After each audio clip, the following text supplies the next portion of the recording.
Hey, how's it going, guys? Good morning. Morning. How was your morning? Better than last night. All right, all right. As long as it gets better and better, that's all right. Let's keep it to that. Yeah. We're in Hangzhou. This is our first day and last day. Yes. Pretty much. First full day. Yeah, and we're gonna take off. We're gonna head to Ningbo today, run some errands and spend time with family. And today is Dada and Xiao Xiao's birthday.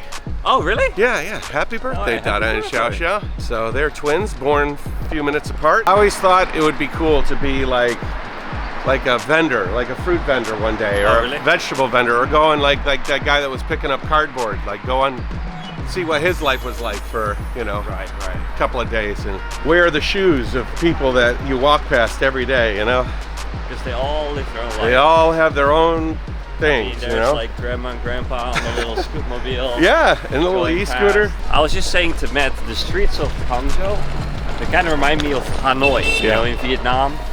Because I feel like this city's got history to it. I mean, I've read online, like it's got a lot of history to it. A lot of history. Like, tell them what you told me, like you heard. So apparently around 1200, when like Europe was in the Middle Ages, the Dark Ages, the Black Plague, like Europe was not a very technologically advanced place at the time. But Hangzhou, apparently around 1200, for like 100 years, was the biggest city in the world. It was like 2 million people living in this city at that time, 800 years ago. You know what I mean? Yeah. So just crazy. Could you imagine living in Hangzhou at that time? You know what I mean? Like that. Yeah. I wonder if they had a Huawei store back then. Maybe it was just a single folding phone. You know what I mean? Yeah. Not the trifold. Probably was way different. No Starbuckses. But they probably had they might have had coffee shops where Europe had nothing. You know what I mean? Like they had their own sort of like society, and I mean they were like at the time pretty higher, like technologically more advanced. Yeah. China pioneered a bunch of technologies that we, like could you imagine being like someone like Marco Polo and seeing that? Oh man, yeah, I think Europe? about that a lot. Like, could you imagine him coming here and being like, I thought we had our shit together, but this area, this region. Like there were quotes that are like recorded of like, I've never seen so many people like in one area or something, like such a big city. Because like, I mean, 2 million people, like now in China, like 2 million is not a lot. But at that time, you know what I mean? Like I think Rome at its height didn't even have 2 million. I'm not sure actually, but like that's something that boggles my mind, like back in the day, how things worked and that sort of stuff. Yep. So pretty cool. Yeah, super cool. So we're gonna walk to West Lake. We walked there last night, but it was black.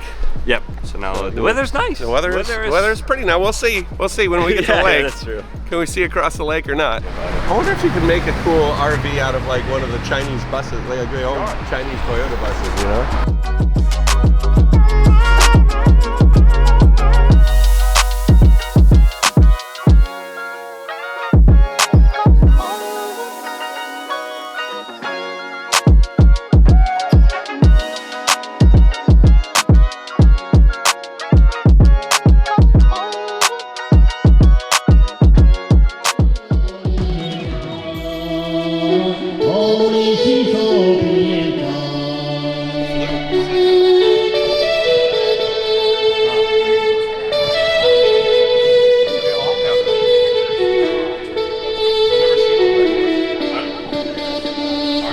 I wish I had the bravery to cut loose and then just dance. I got a blockage for that. I just feel like everybody's looking at me and make me uncomfortable.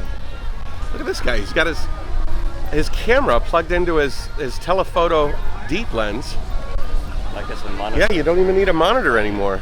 你好. Yeah. Oh. 真漂亮。对吧？这个地方，对，那个是现在拍的吗？对，哦，哇，漂亮。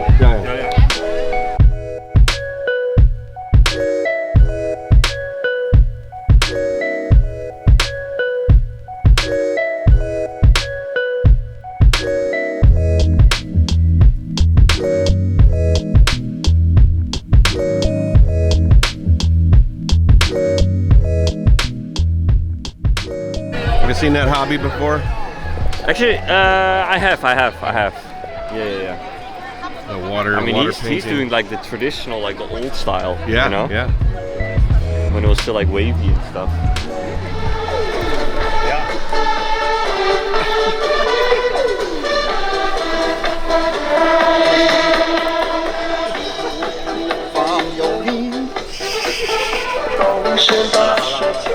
Come on, bro.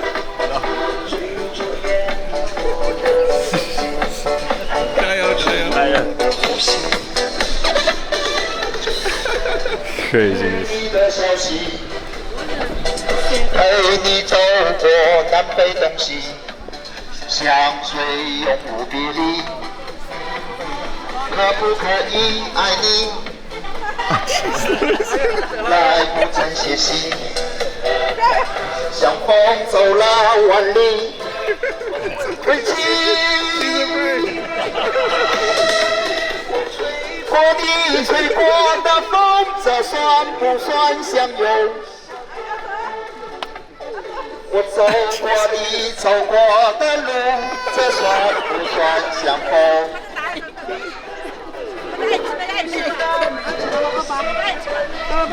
相遇一道白头。啊，小宝没关系，没关系。哎，我跟你爸爸认识的，我们可以小声数票啊。好，没事。Okay, there was a lot going on just there. Okay. That was a lot. So there was a lot going on. First of all, we're walking around, lots of people, lots of energy, good stuff. Guys painting on the ground, like this guy right here. He's painting on the ground, which is really nice. Then the skater guy starts. I could see him in the back, and I'm like, I better get my camera open and with enough time because this is slow to start. He's not asking for money or anything. He's just riding around, spreading joy. With a shirt that says "was supposed." Was supposed. What are you questioning? What? That makes perfect sense to me. Okay. Perfect sense to me. I don't know what you're asking there about. I've got a lot of questions. But then he comes up, starts dancing with you. Yeah. And actually, I like that. I like people pushing your limits a little bit because I can tell you're a little uncomfortable with that kind of stuff. Yeah. I don't really like being pushed into that sort of stuff. I mean, I tried. But Yeah. Enough. After yesterday and your molestation, I was like, you're done with it. Like, no more. I'm done. I'm done. Yeah. Watch yesterday's episode if you have any questions about that comment. Then he goes off and starts playing with those kids, and which was like, oh, those kids don't want you to play with them. And the mom wasn't too good on you playing with their kids either. But he was like, I'm going to play with your kids whether you like it or not. To cap it all off, I looked at grandma's sweater. And if I didn't capture grandma's sweater good enough, what did it say? Do you remember?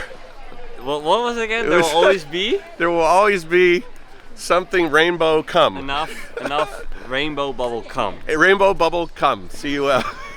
On grandma's sweater. Grandma's sweater. Damn, grandma. You raunchy, girl. Bubble cum. Rainbow bubble cum. Damn, grandma. Yeah, I don't know what's up with Hangzhou, but there's a lot going on in Hangzhou. I told you. Hangzhou's a cool place, man. Yeah. See this shirt? 电话号码，来要去抓奖，马上开转了。来，请扫码买票。 Matt, do you ever think we're gonna have like the level of not giving a crap about what other people think, like that guy? I don't know. Roller If there's a skating. scale of not giving a fuck, that guy He is like peaking. I'm going to strap on these rollerblades. I'm going to accost young children and dance with them, whether they like it or not. And everybody's going to have a good time, damn it! Until they start crying, and then he'll feel a little guilty. I mean, he has that feeling though. Oh yeah, he was just not. Now he was looking at me. He felt bad. Like, He felt bad about making that kid cry. Like he wants to make sure everything's feeling okay. Yeah. He straps on those rollerblades with the intention of making the world a better place. Yes. At least Hangzhou, because the guy wasn't asking for money or anything. He just wants to ride around, strap on his little speaker to his hip, play some Chinese techno, and disco the night away. He's just hanging out for us. He's waiting for us to come back. There you go. Thank you, Grandma.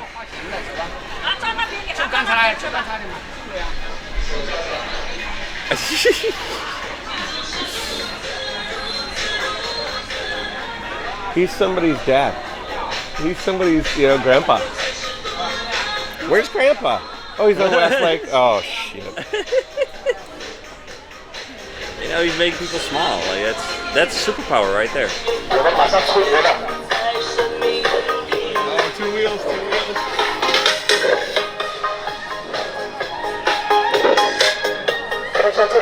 That guy loves his life. I hope. Sure does. I hope. I'm pretty sure. I remember when I first came to China and I had like this preconceived notion of what China was, And now, granted, in the last 15 or 17 years I've been coming here, I think it's more than that. It's been a long time, but in the time I've been coming here, it's grown and become a bit more westernized, But even then, you'd see like foreign branded cars, Mercedes-Benzes and Buicks and Nike and it was Starbucks were popping up at the time and all of these sorts of things, and it was so wild to be. I was in a place that was being focused on by the world, like everybody was like wondering what was going on in China. There was all this news and stuff, and here I was, feet on the ground, seeing things that like people don't think this is China. You know what I mean? It was one of the reasons I started making videos, is because the perception of the world towards, at least in my world, in America and stuff, towards what they thought China wasn't what the China was that I was seeing. You know what I mean? Yeah. And that was like, I was like, wow, I need to share this because this is kind of wow. Like, I mean, you just walk through that mall. There's every high-end, luxurious brand and like marbled ceilings and like. Yeah. I know a ton of people, bring them here and show them that, they would be like, that's not what I thought China was, Right. I mean, and they're going way beyond us at this point, because like this is the Huawei store we were at yesterday. Yeah. The 3-fold phone and shit. Yeah. The cars Huawei is making, Yeah. Just they're making cars, that aren't even available in the States. No one in the States can see that Huawei car. You know what I mean? Yeah. That Huawei car. I mean, it's got a time in the light, Got a what? A timer in the light, like it's saying what time it is in the light. What do you mean? Like in that light, there's a timer? Oh, like a charging timer. I don't know. Yeah, that's a charging timer. It's 20 more minutes and then it's charged. 这个电的时间，对不对？20分钟，然后 Yeah, it's cool. They don't even have that option in America. No, of course not. And back in the day, the only way that you could tell these stories was by literally telling them. You'd come home from a trip in China and then you'd like sit down with your family and you'd say, "Oh man, I saw some crazy stuff," or I experienced this or that, and now then you always have to because the only other way people know and get an idea about China is through news. Right. And news is usually a negative light. Yeah. Right. Yeah, bias and yeah. Like they would talk about some kind of controversy that Huawei had, not mentioning just the sheer scale of things, like just not putting things into context. Exactly. And that's kind of sad. Yeah. To be honest. That's the power of this, being able to record and like literally, hey, I was on the ground there. I saw it, There's no way you can refute that, although a lot of people try. I think I'm gonna get a coffee. Okay. I want something with like coconut milk or something, like something light. But I think we're gonna have to walk under here. Okay.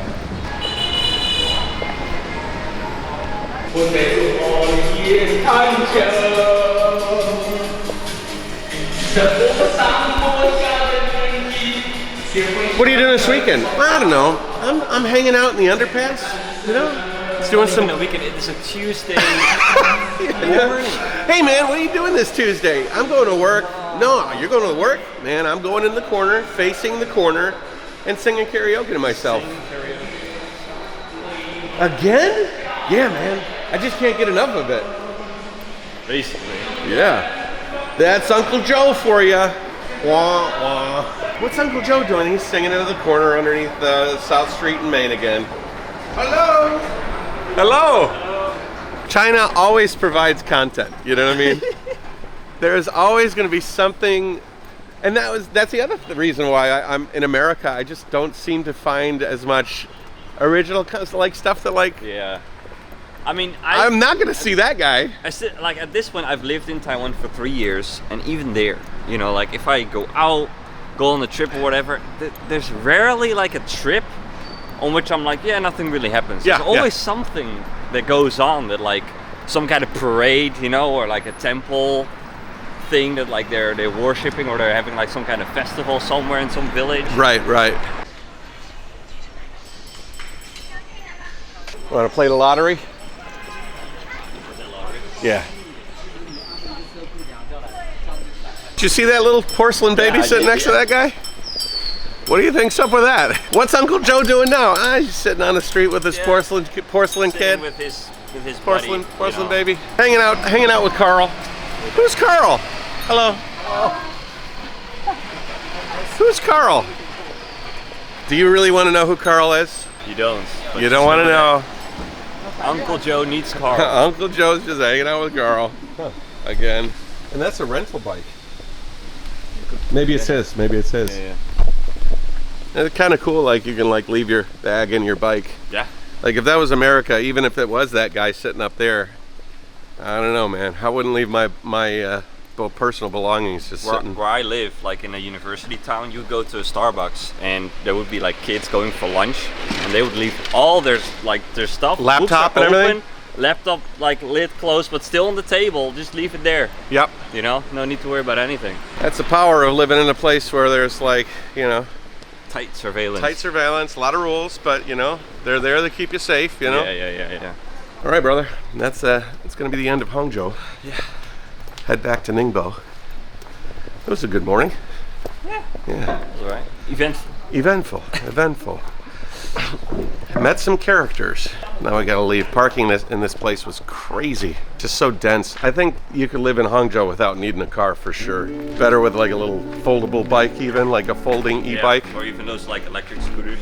Right. They've got public transportation enough Yeah. to zigzag you around anywhere you need to go.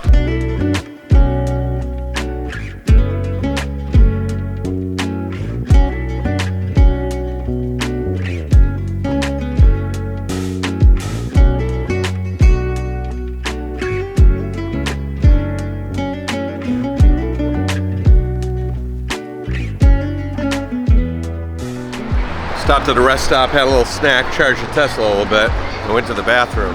Out of all the things I like about China, one of the things that I dislike about China the most, in public toilets like this, they don't have paper and they don't have soap. If God forbid you make a mess of yourself in going to the bathroom or something, there's no way to like really clean yourself up, and there's no paper. We were in Westlake, and you had to scan an Alipay.